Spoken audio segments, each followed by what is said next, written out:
जब भी हम स्कैल्पिंग करते हैं, चार्जेस और टैक्सेस हर स्कैल्पर का सबसे बड़ा पेन पॉइंट है। स्कैल्पर का मेजॉरिटी प्रॉफिट उसका टैक्सेस और चार्जेस भरने में ही चला जाता है। बट आज हमारे साथ साहिल सर है, जिनका अगर हम देख रहे हैं यहाँ पे charges and taxes only 1.24 lakhs है, जिसमें सामने इनके गेन्स रियलाइज वाले 46 lakhs है, विच इज रफली 3% टू दिस। तो सर आपने ये कैसे अचीव किया? हमारे साथ हमारी ऑडियंस में बहुत सारे स्कैल्पर है जो आपसे सीख सकते हैं।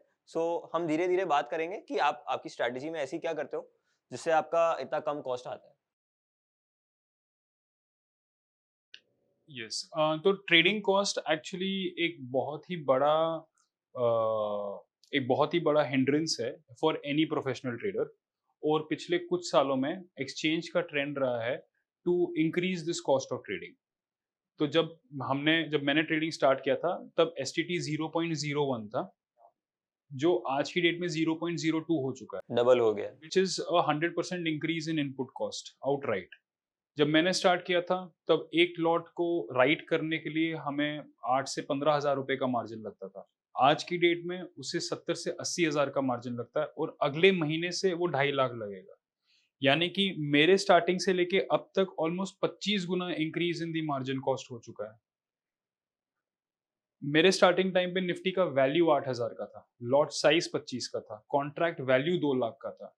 आज की डेट में उस कॉन्ट्रैक्ट का वैल्यू 6.5 लाख का है और अगले महीने से कॉन्ट्रैक्ट वैल्यू 20 लाख का हो जाएगा। तो 10 गुना कॉन्ट्रैक्ट वैल्यू के इंक्रीज में these trading cost are going to be a huge problem for traders as they go forward. पहले भी प्रॉब्लम थे और आगे जाके और भी बड़ा प्रॉब्लम बनेंगे। जब भी हम किसी ब्रोकर के प्लेटफॉर्म में लॉग इन करते हैं, आपको एक इंस्ट्रक्शन आ जाता है कि किसी भी ट्रेडर का 35% तक, 15 से 35% वो लिखते हैं उनका एक्सपेंसेस में चले जाता है अगर वो प्रॉफिट कमाए भी तो। मेरा ऐसा मानना है कि ट्रेडर्स का जो अपने ट्रेड स्टाइल के हिसाब से उनका एक्सपेंसेस फिक्स हो जाता है। किसी भी स्कैल्पर का 35 से 50% तक एक्सपेंस होता है, ओके। डे ट्रेडर का 25 से 35% तक, स्विंग ट्रेडर का 10 से 25% तक का, ट्रेंड ट्रेडर पोजिशनल ट्रेडर का 1 to 10%, और ट्रेंड ट्रेडर जो मंथली टाइम फ्रेम्स पे ट्रेड करें उनका 1% से कम कॉस्ट होता है। हमारा ऑब्जेक्टिव हमारे स्कैल्पिंग प्रोसेस में सबसे पहले वो 35 से 50% का जो फिगर होगा उसको बिल्कुल ड्रॉप करते हुए 10 से 12% तक लाना है। हमें हमारा कॉस्ट कम करना हमारा नंबर वन प्रायोरिटी होना चाहिए अगर हमें वाकई में एक प्रॉफिटेबल स्कैल्पर बनना जस्ट लाइक एवरी बिजनेस। है। लाइक एवरी बिजनेस, अगर आपने अननेसेसरी कॉस्ट अपने बिजनेस में इंक्रीज कर दिए तो आप गलतियां अपने आप में ढूंढेंगे, वेर एज लीकेज एक्चुअली कहीं और था। हम्म। आपको लगेगा कि आपका सिस्टम सही नहीं है, या आप सही नहीं कर रहे, वेर एज प्रॉब्लम कहीं और है। तो इसीलिए हमें एक कॉस्ट पे नजर रखनी ही पड़ेगी। यानी कि अंधाधुंध trading, random entries, random strike price selection, इससे तो कोसों दूर रहना है। And I am not just saying for one trade, your every वो बटन प्रेस करना, आपका ट्रेड का बटन प्रेस करना एक सीरीज ऑफ चेकलिस्ट मीट करके जब आएगा तभी वो फाइनल आउटपुट होना चाहिए। इस किस्म का प्रिसिशन जब एक ट्रेडर रखता है तो कुछ सालों में फिर वो एक पोटेंशियली एक प्रोफेशनल ट्रेडर बन सकता है। So cost is the number one distinguisher between highly successful traders and traders who don't make it. अगर हम वो कुछ चेकलिस्ट के पॉइंट्स के बारे में बात कर पाएँ, it would be really helpful for our viewers. देखिए, हम मार्केट में तो सिर्फ बाय और सेल ही करने वाले हैं। तो हमें पहले से पता होना चाहिए कि हम अगले दिन कौन सा बायस लेके मार्केट में जा रहे हैं। और अगर हम अगले दिन ये बायस लेके जा रहे हैं, से लॉन्ग बायस लेके जा रहे हैं या शॉर्ट बायस लेके जा रहे हैं, हमें clear cut resistances and supports identified होने चाहिए even before 9:15 in the morning. और वो रेजिस्टेंसेस और सपोर्ट हमारे ग्राफ में प्लॉट होने चाहिए। और जैसे ही और उन वैल्यूज पे हमारा अलर्ट नोटिफिकेशन होना चाहिए। और जैसे ही मार्केट उस वैल्यू पे पोजीशन होता है, हमें हमारा प्लान्ड स्ट्राइक प्राइस एग्जीक्यूट करना चाहिए, प्लान्ड एसएल इमीडिएटली एंटर करना चाहिए, प्लान्ड टारगेट इमीडिएटली एंटर करना चाहिए और उस पॉइंट से स्क्रीन से फ्री हो जाना चाहिए। एवरी स्टेप जो हम वेस्ट करते हैं, मैं बोलूंगा इवन स्क्रीनिंग स्क्रीनिंग हम कितना टाइम कर रहे हैं, ये सब प्लान होना चाहिए। अदरवाइज जैसे कि अगर कोई इंडिविजुअल प्रोफेशनल एथलीट बनना चाहता है तो वो सारा दिन जिम में नहीं रहेगा, वो प्लान्ड होगा कि वो कितने बजे से कितनी देर तक क्या फिटनेस कर रहा होगा, वो माइंड का ट्रेनिंग कब कर रहा है, बॉडी का ट्रेनिंग कब कर रहा है, बॉडी रिकवर कब कर रहा है, ये सारा कुछ। सो एक ट्रेडर को, जैसे हमने आपसे पहले भी बताया, एक ट्रेडर इतने हॉर्मोन्स के प्रेशर के अंदर होता है, इतने ज्यादा केमिकल रिएक्शंस उसकी बॉडी में होते हैं, उस ट्रेडर का डाउन टाइम लेना बहुत जरूरी है। And I believe the best time to rest is actually during the market hours, क्योंकि आप सारा वर्क मार्केट चालू होने से पहले करते हैं। एंड यही वर्क, ये वर्क क्या है, क्या करना है, और हमें क्या वैल्यूज प्लॉट करके हमें आगे के रिस्पॉन्स मिलेंगे, यही हमारे इस कोर्स का ऑब्जेक्टिव है कि आप हाई लो क्लोज को नोट करें, और उसके बाद जो हमने इस कोर्स में डिटेल फॉर्मूलाज आउटलाइन किए हैं, स्टैंडर्ड सपोर्ट एंड रेजिस्टेंस के या फिबोनाची सपोर्ट एंड रेजिस्टेंस के, जो भी यूजर को पसंद हो उन दोनों में से कोई एक सिलेक्ट करें, और रेजिस्टेंसेस एंड सपोर्ट्स को मैथमेटिकली कैलकुलेट करें। और मैथमेटिकली कैलकुलेट करने के बाद एक बार हमें नंबर दिख गया, सिर्फ और सिर्फ उसी नंबर पे हमें एक्ट करना है। रैंडमली आपने एवरेज करना स्टार्ट कर दिया या जल्दी टारगेट बुक करना स्टार्ट कर दिया, तो आप सिर्फ और सिर्फ गवर्नमेंट और दूसरी ब्रोकर्स और दूसरी अथॉरिटीज को पे करेंगे, आपको कुछ भी नहीं मिलने वाला है, क्योंकि हम जो एक बार करेंगे ये हमने हजारों बार करना है। ओके, तो अभी हम धीरे धीरे थोड़ा स्ट्रैटेजी की तरफ समझते हैं। आपने सब पहला हमें बायस डिसाइड करना है कि क्या हम लेके आने वाले हैं, किस माइंडसेट के साथ हम आने वाले मार्केट में, तो वो बायस हमारी स्ट्रैटेजी पे डिपेंड करेगा, राइट? बायस दो तरीके के हैं। अगर मैं इन्वेस्टिंग या स्विंग ट्रेडिंग कर रहा हूं, तो I can take a subjective bias. Subjective bias का मतलब क्या है कि मैं एक चार्ट को देखूंगा, उसके हाई लोज को स्टडी करूंगा, और एक ओपिनियन फॉर्म करूंगा कि एक इसका ट्रेंड क्या है, दूसरा इसका ट्रेंड स्ट्रेंथ क्या है, तीसरा इसमें पुल बैक या थ्रो बैक कहां तक आ सकता है। मैं काफी डिटेल्ड में, काफी लेवल का एनालिसिस कर सकता हूं। बट स्कैल्पिंग में आप ये सब नहीं कर सकते। स्कैल्पिंग का मतलब ये है कि आपका प्रोसेस एग्जीक्यूट करने में बहुत सिंपल है, आपका डिसीजन मेकिंग प्रोसेस बहुत सिंपल है, एंड आपका एज, आपका हार्डवर्क इन द मार्केट है, और आपका सिक्योरिटी सिलेक्शन है। विच मीन्स कि once I have identified the levels, I am now going to work hard in making sure कि मैंने करेक्ट स्ट्राइक प्राइस के ऑप्शंस को राइट कर रखा है, ताकि मेरा डाउन साइड लिमिटेड रहे, और इंट्राडे करने से मैंने कोई भी गैप्स का रिस्क भी ओवरलुक कर रखा है। So the process of scalping has to be a simple process of decision making, और मेरा ऐसा मानना है the simplest process of decision making वो है जो मैथ्स आपके लिए करता है, जहां पे आपको चार्ट तक नहीं देखना है, आपको सिर्फ हाई लो क्लोज कैप्चर करके पिवट पॉइंट, सपोर्ट और रेजिस्टेंस जानना है। अगर आपके स्टॉक का क्लोजिंग पिछले दिन के पिवट के ऊपर हुआ, तो अगले दिन आप लॉन्ग साइड पे ही काम करेंगे, यानी कि आप सपोर्ट पे बाय करेंगे, रेजिस्टेंस पे सेल करेंगे, और सपोर्ट और रेजिस्टेंस हम कैलकुलेट करेंगे। अगर आपका ट्रेड एक्शन आज का अपने पिवट पॉइंट के नीचे क्लोज हुआ, तो हम अगले दिन सेल करने ही जाएंगे, बस सेल हम रेजिस्टेंस पे करेंगे। और क्योंकि स्कैल्पर्स को इतना टाइम नहीं मिलता कि आरएसआई गया कि नहीं, डोजी का कंफर्मेशन आया कि नहीं, कौन सा कैंडल बना है, they are not going to get that kind of time. तो एक स्कैल्पर का काम बनता है एंटिसिपेट करना, और वो रेजिस्टेंस एक बार हमने आइडेंटिफाई कर दिया, वहां पे आपको ऑर्डर लगा के छोड़ देना पड़ेगा। तो if you could talk about your strategy, आपकी स्ट्रैटेजी हम थोड़े समझने की कोशिश करते हैं कि आप क्या एग्जैक्टली करते हैं। मैं यही करता हूं जो अभी आपको बोला है। The only difference is that मेरा USP is excellent behaviour in the market. ये जो आपको लो कॉस्ट दिख रहा है, this low cost is talking about excellent behaviour, it is not talking about profits. ये मेरा जो ये कॉस्ट आया वो भी इसलिए आया क्योंकि अक्टूबर और नवंबर में मैंने काफी लॉसेस खाए हैं, otherwise this is much laser. ये मेरे प्रॉफिट्स का एक बहुत छोटा हिस्सा होना चाहिए था, but eventually which will streamline. Low cost of trading का मतलब the trader is has efficient behaviour, there is no wasted motion in the market.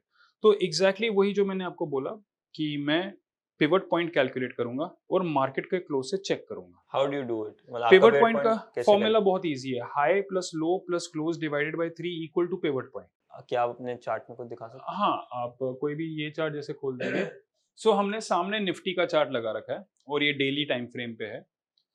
अभी स्कैल्प करते टाइम हमें ये सब हिस्टोरिकल डेटा वगैरह कुछ स्टडी करने की जरूरत नहीं है, हमें हमारा प्रोसेस जितना सिंपल रख सके उतना ही बेटर है।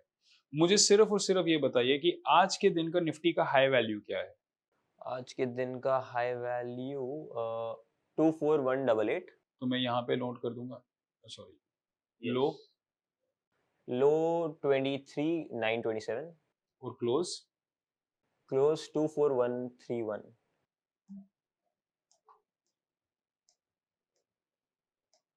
अभी सबसे पहला स्टेप हम क्या करेंगे, ये मैंने एक्चुअली डिटेल में कोर्स में दिया है।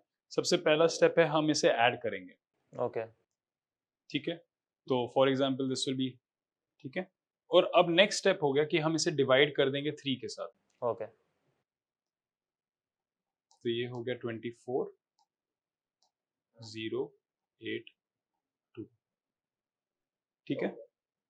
अभी हमारा निफ्टी का जो क्लोजिंग है वो पिवट के ऊपर है या नीचे है, ये हमारा ये हाई है, ये ये लो हमारा है, लो है, और ये ये हमारा हमारा क्लोजिंग क्लोज है। ये निफ्टी के पिवट के ऊपर है या नीचे है? पिवट के नीचे, पिवट क्लोजिंग के नीचे. हमारा जो क्लोजिंग है वो पिवट के ऊपर है, ये हमारा पिवट है। अच्छा, ये हमारा पिवट है. यस, ये हमारा पिवट है। ओके, तो closing is above. Closing is greater than pivot, yes. Closing is greater than pivot. और हमारा फॉर्मूला बेसिकली ये है, if close is greater than pivot then buy support S1 and S2 with stop loss equal to S3। ये clear हुआ? Okay. Logical है कि हमारा close अगर पिवट के ऊपर है तो मैं सपोर्ट पे बाय करूंगा, और सपोर्ट कौन से होंगे? S1 एंड S2, और स्टॉप लॉस क्या होगा? S3 for targets.